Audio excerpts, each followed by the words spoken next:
Hello students, welcome to Sifton online classes.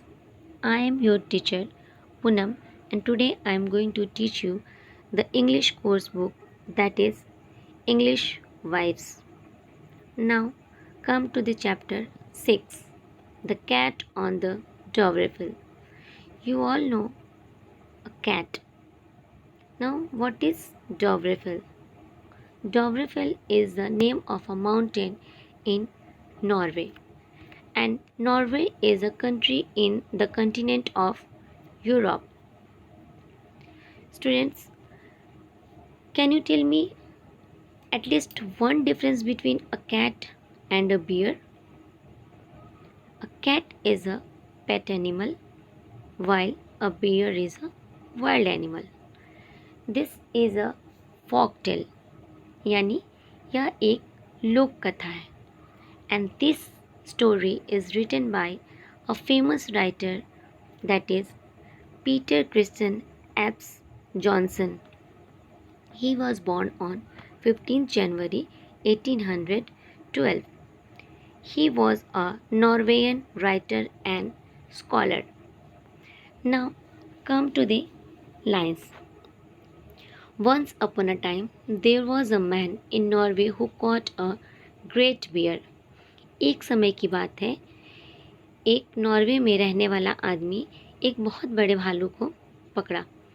He decided that he would give the bear to the king of Denmark. उसने यह decide किया कि वह उस भालू को डेनमार्क के राजा को देगा. Now it so fell out that on his journey he came to that part of Norway called the Dovrefell on Christmas Eve. हुआ यूं, वह आदमी नॉर्वे के उस पार्ट में आ पहुंचा जहां डोवरेफेल नाम का एक माउंटेन था और वह क्रिसमस के पूर्व संध्या थी, यानी क्रिसमस के एक दिन पहले की शाम थी. Stopping at a cottage where a man named Halvor lived, he asked if he and his bear could stay the night.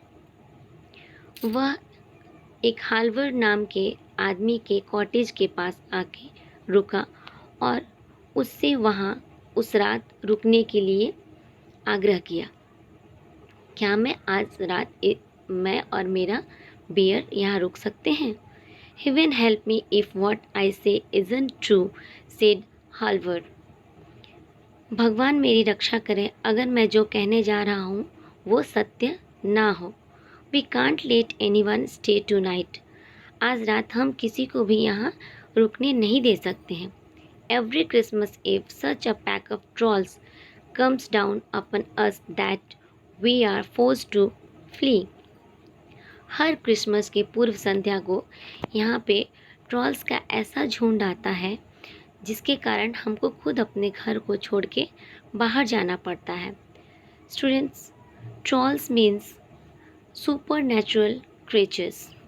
ये एक अलौकिक जीव हैं जो कि बौने भी होते हैं और बहुत लंबे भी होते हैं.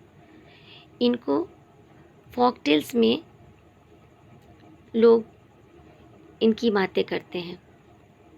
Okay, now we haven't so much as a roof over our own heads, so to say nothing of lending one to anyone else.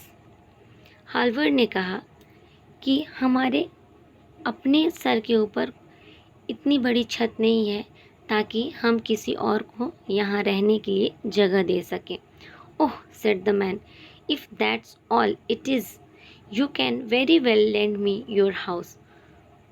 ओह, अगर ऐसी बात है फिर भी आप मुझे अपना घर रहने के लिए दे सकते हैं. My bear can lie under the stove and I can sleep in the side room. मेरा भालू जो है वो स्टोव के नीचे सो जाएगा और मैं कमरे के एक किनारे में सो जाऊंगा. Well, the man begged so hard that at last he was allowed to stay there. उस आदमी ने इतनी मिन्नतें की कि लास्ट में हाल्वर को उसको वहाँ रहने की इजाज़त देनी पड़ी। All the people of the house soon left. उस घर के सारे लोग बहुत जल्द ही घर को छोड़ के बाहर चले गए। But before they went everything was got ready for the trolls.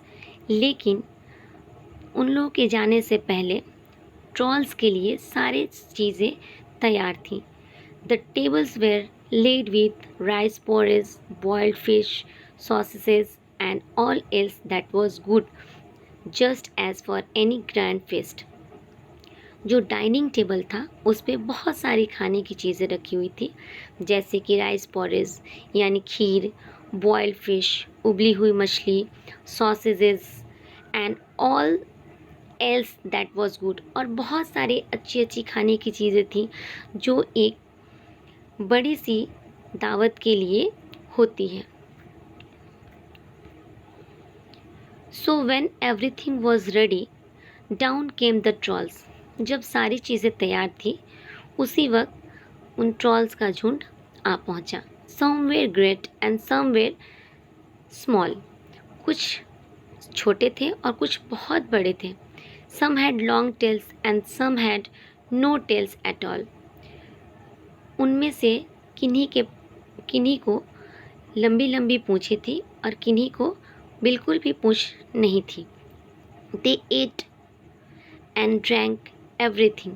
उन लोगों ने जो भी टेबल पे सारी चीज़ें रखी हुई थी उन सबको खा लिए और पी लिए। Then one of the little trolls caught sight of a bear under the stove. उसमें से एक छोटा सा ट्रॉल जो था उसकी नज़र उस बियर पे पड़ी जो स्टोव के नीचे सो रहा था। He took a piece of sausage and stuck it on a fork. उसने सॉसेज के पीस को फॉर्क के ऊपर रखा। Then he went and poked the sausage up against the bear's nose screaming. उसके बाद उस बियर के पास जाके और ज़ोर ज़ोर से चिल्ला के कहने लगा, Kitty will you have some sausages. Kitty, उसे लगा कि वह एक बिल्ली है और कहा कि क्या तुम्हें ये सॉसेस खाना चाहोगी।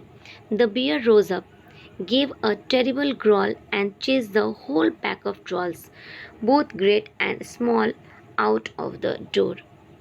भालू जो है वो गुस्से में नींद से उठा और एक बहुत भयानक आवाज़ में उन लोगों को भगाया। पीछा करके सारे जितने छोटे बड़े जो भी ट्रॉल्स थे उनको सबको घर के बाहर भगा दिया। द नेक्स्ट ईयर, अगले साल, Halvor was out in the woods on the afternoon of Christmas Eve. Halvor जो था वो जंगलों में क्रिसमस की पूर्व संध्या को गया। He was cutting wood before the holidays for he thought the trolls would come again. उसने सोचा कि ट्रॉल्स फिर इस साल भी क्रिसमस के मौके पे आएंगे, उन्हीं के लिए वह लकड़ियाँ काट रहा था। While he was hard at work, he heard a voice in the woods calling out. जब वह अपना काम कर रहा था उसी वक्त उसे एक बहुत ही भारी आवाज़ सुनाई दी, हाल्वर हाल्वर, जैसे कि उसे कोई बुला रहा हो, हाल्वर हाल्वर करके। Well said Halvor, here I am. हाँ, मैं यहाँ हूँ, हाल्वर ने कहा। Have you got your big cat with you still? आवाज़ आई, क्या तुम्हारे पास अभी भी वो बड़ी सी कैट है, यानी बिल्ली तुम्हारे पास है? Yes that I have, said Halvor. Halvor ने कहा, हाँ मेरे पास है। She is lying at home under the stove. वह स्टोव के नीचे अभी भी घर पे सो रही है। And what's more, she now has 7 kittens. और अच्छी बात यह है कि उसके पास अब 7 उसके बच्चे भी हैं। Far bigger and furrier than she is herself. बहुत बड़े और बहुत डरावने, जैसे कि वो खुद है।